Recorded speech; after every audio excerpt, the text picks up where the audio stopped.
Anda mungkin tahu produk-produk yang dibuat oleh Unilever, ya kan? Itu kan ada sabun, ada dia sebenarnya banyak, bukan household aja ya, tapi makanan juga ada ya.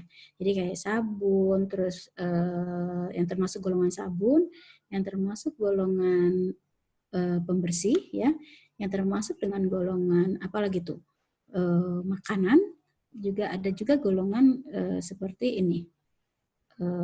Pembersih termasuk sikat gigi, Pepsodent dan sebagainya, itu termasuk golongan ini. Tapi yang termasuk dalam golongan makanan misalkan seperti Cap Bango ya, terus ada Royco dan sebagainya itu ya. Nah, itu dia menugaskan setiap produk-produk tertentu ada supervisornya yang menangani. Ya kan, ada manajernya, misalnya manajer bagian makanan, manajer bagian ini, bagian pembersih gitu ya. Nah itu.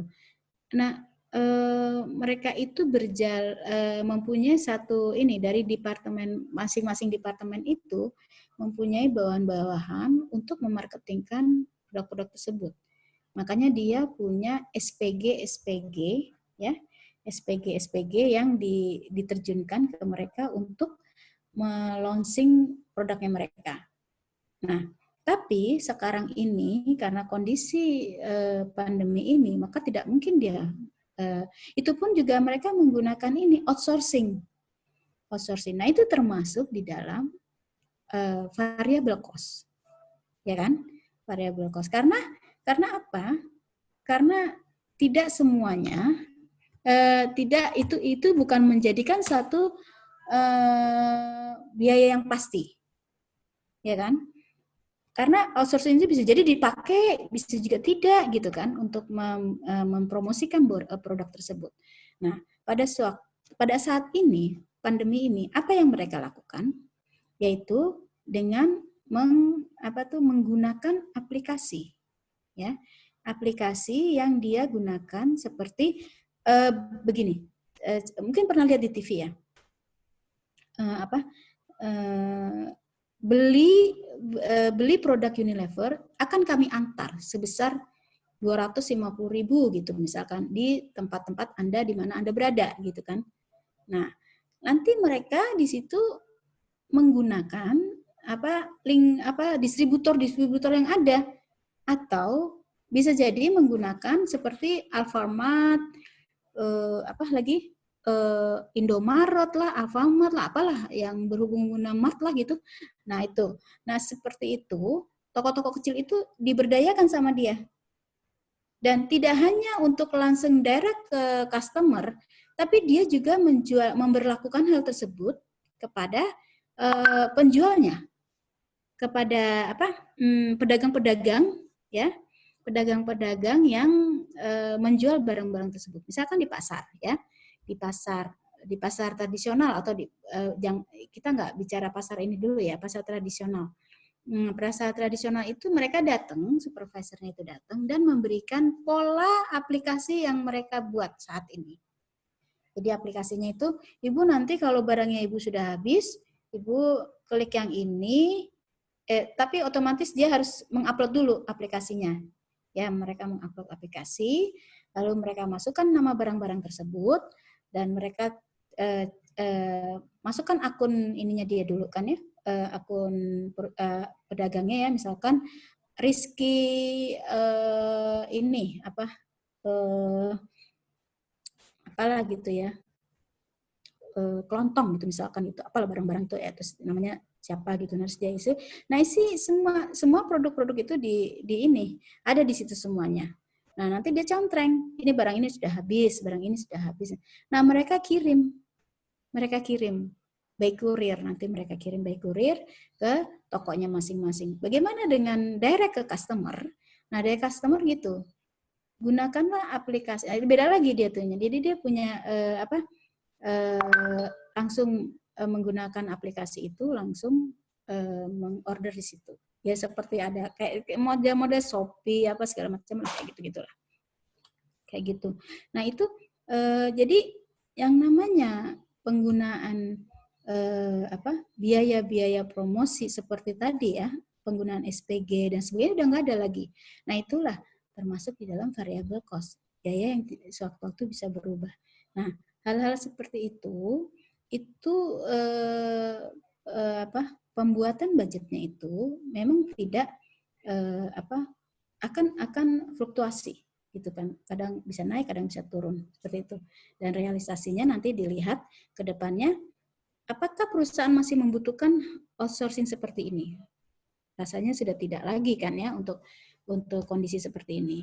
Jadi itu adalah perubahan-perubahan yang terjadi di dalam perusahaan-perusahaan yang besar, apalagi perusahaan-perusahaan yang memproduksi household ya, memproduksi kebutuhan rumah tangga.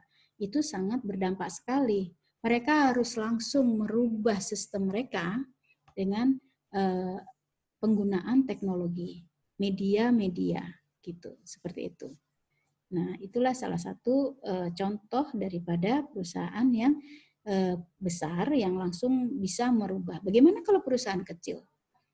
Kan pasti akan mengalami kesulitan untuk itu kan.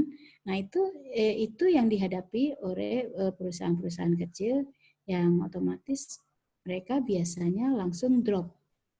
Hasil penjualan drop, bisa mereka merger dengan perusahaan yang mampu. Banyak yang sudah merger ke Unilever, banyak karena apa? Mereka tidak mampu lagi untuk membiayai biaya-biaya produksi dan tidak bisa lagi untuk membiayai biaya untuk salesnya mereka, penjualan mereka, karena cukup tinggi. Untuk untuk membuat satu sistem aja sudah cukup mahal kan ya, seperti itu.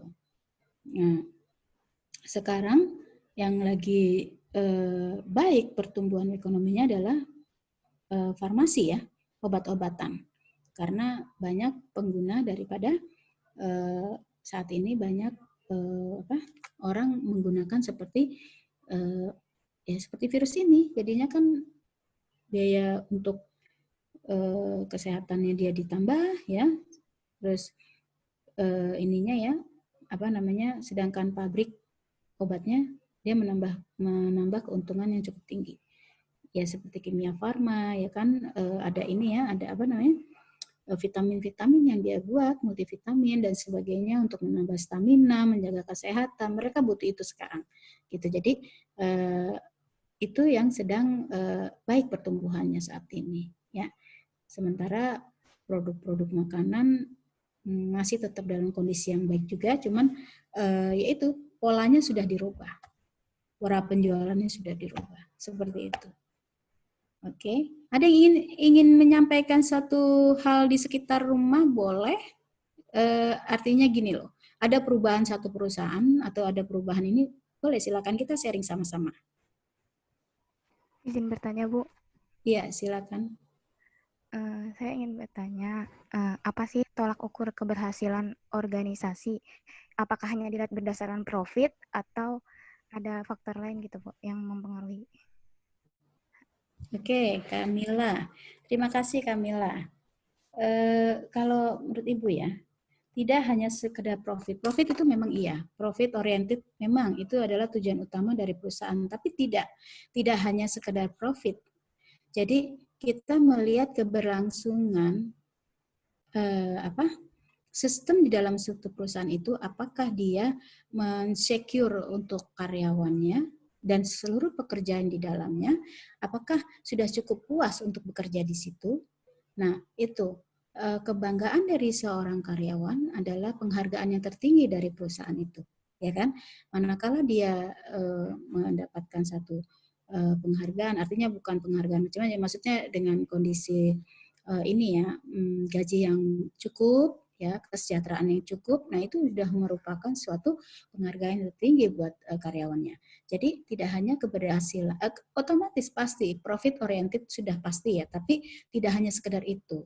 Di lain itu adalah kesejahteraan karyawan, kepuasan daripada karyawan dan kepuasan dari pemilik itu sendiri, ya karyawan dan manajer-manajer di bawahnya ya. Jadi kalau mereka merasa senang untuk bekerja di situ dan mereka merasa nyaman lah ya, happy, bisa mencukupi keluarganya dan sebagainya. Tidak perlu harus berlebihan, tapi mereka cukup sandang pangan dan sebagainya, kesehatan, itu merupakan satu keberhasilan dalam satu perusahaan. Seperti itu, Carmilla. Sementara profit itu kan tergantung dari target. Ya kan? Target satu perusahaan profitnya berapa gitu kan. Tapi kalau target kita profitnya, oke lah, target kita misalkan profitnya sampai 100. Sementara 100 pun itu sudah mencukupi. Dia bisa turunkan sedikit, tapi demi kesejahteraan karyawan itu sangat bagus sekali. Gitu. Masih turunkan 10%, katakan 100%. Turunkan 10%, sebagian 10% adalah dia buat satu keputusan untuk mensejahterakan karyawannya. Itu akan berarti sama sekali. Ini tergantung dari pemilik perusahaan itu sendiri. Baik, Bu, terima kasih. Itunya tinggi ya sudah. Bagus. Camilla, bukan Carmilla ya. Camilla. Oke. Seperti itu ya. Ada lagi? Bu, izin bertanya, Bu. Iya. Nadia, silakan. Jadi ada produsen sepatu lokal gitu, Bu. Nah, itu mereknya itu, pabriknya itu dia udah kayak besar gitu, Bu. Tapi nggak menyediain offline store yang resmi, sama juga nggak nyediain online store yang resmi gitu, atau akun online store resmi gitu. Malah bergantung pada reseller yang ada di e-commerce. Dan juga resellernya itu sistemnya itu beli putus, jadi customernya itu si mereknya itu nggak bertanggung jawab ke customer ataupun resellernya. Jadi ketika reseller udah beli, ya udah nggak ada tanggung jawab sama si pihak merek itu. Nah itu kenapa ya, Bu? Menggunakan sistem itu? Terima kasih. Oh iya, ya, terima kasih Nadia. Jadi dia begini, jadi dia mempunyai sistem yang tidak menjaga biaya yang tinggi, ya kan? Jadi gini, jadi dia tidak mempunyai kayak store ya, untuk produk menaruh produk-produk itu ya, seperti itu ya. Dia tidak ini karena itu biayanya cukup lumayan. Dia harus membayar sewa tempat, ya kan. Yang kedua adalah membiayai manpower-nya, ya kan. Harus membiayai maintenance. Ada dari beberapa kategori yang harus dia biayai. Nah, itu dia tidak ingin itu. Nah, makanya dan kenapa dia jual putus kepada reseller? Karena dia jual sepatu itu dalam sewaktu-waktu di gudang reseller dalam kondisi pas dia berikan baik, tiba-tiba di gudang reseller ada tikus atau apa, tiba-tiba dimakan tikus dan sebagainya, bla bla bla bla, sehingga nilainya sudah turun, jadi kondisinya sudah tidak sempurna lagi, itu tidak mau ditanggung oleh dia. Nah itu sebenarnya tergantung dari resellernya, apakah dia mau seperti itu, MOU seperti hal seperti itu. Kalau saya sih nggak mau gitu loh, karena kan kita nggak tahu kan, harusnya dikembalikan dan bisa ditukar, harusnya kan begitu kan ya. Tapi ini dia tidak mau, jadi dia benar-benar mengecilkan biaya-biaya yang dia tidak sanggup untuk ini, tidak ada dana cadangan untuk hal itu. Jadi dia tidak membuat cadangan-cadangan dana untuk seandainya terjadi ini kerusakan, jika terjadi hal yang tidak diprediksi lah seperti itu. Misalnya banjir, otomatis barang-barangnya akan terhanyut banjir, dan dia tidak ada cadangan untuk asuransi barang. Harusnya setiap perusahaan mempunyai asuransi yang bisa mengcover terjadinya hal. Makanya dilihat dari kondisinya, kondisi perusahaan itu lokasinya di mana. Orang kan kalau buka perusahaan mesti lihat ya, kondisinya di mana, lokasinya, apakah ini rentang dengan bencana, rentang dengan apa. Nah, itu harus ada biaya-biaya yang dia memang itu tidak fixed cost, variable cost itu pasti itu. asuransi dan sebagainya. Cuman itu harus disiapkan gunanya untuk terjadi hal-hal yang seperti itu, dimakan tikus lah, entah apalah itu kayak gitu, bencana dan sebagainya, force major lah itu seperti itu. Nah, itu biaya itu tidak disiapkan oleh perusahaan ini, sepatu ini, dia tidak menyiapkan, dan makanya otomatis harga sepatu ini pasti akan lebih tinggi daripada harga lainnya, karena hal-hal biaya yang lain-lain itu sudah dimasukkan di dalam harga tersebut gitu. Hanya 0, sekian persen mungkin ya, tapi otomatis harganya lebih tinggi daripada sepatu biasa. Biasanya sih begitu ya. Itu tidak, dia nggak buka di store, nggak buka apa di kayak kan kalau Bata kan punya tuh ya, di mana-mana ada gitu kan ya misalkan. Nah, dia nggak punya seperti itu karena dia nggak mau menanggung biaya overhead terlalu tinggi. Gitu Nadia. Ya sekarang resellernya kenapa mau juga? Harusnya ya jangan jual. Kalau dia mau menjual ya berarti dia harus menanggung, gitu kan? Nah dia jualnya jual putus juga ya, kayak gitu ya. Ya kasihan juga sih kalau terjadinya itu dimakan tikus gimana?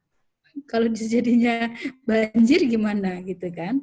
Nah itu kayak gitu Nadia. Terima kasih Nadia pertanyaannya. Ada lagi yang lain? Bu, silakan. izin mengingatkan untuk ngapain portal, Bu. Oh iya. Oh iya, aku. Oke, terima kasih Ica. Terima kasih banyak Ica tuh. Ibu kan suka lupa tuh. Terima kasih. Kita ketemu di minggu depan. Sampai ketemu lagi. Tetap sehat ya.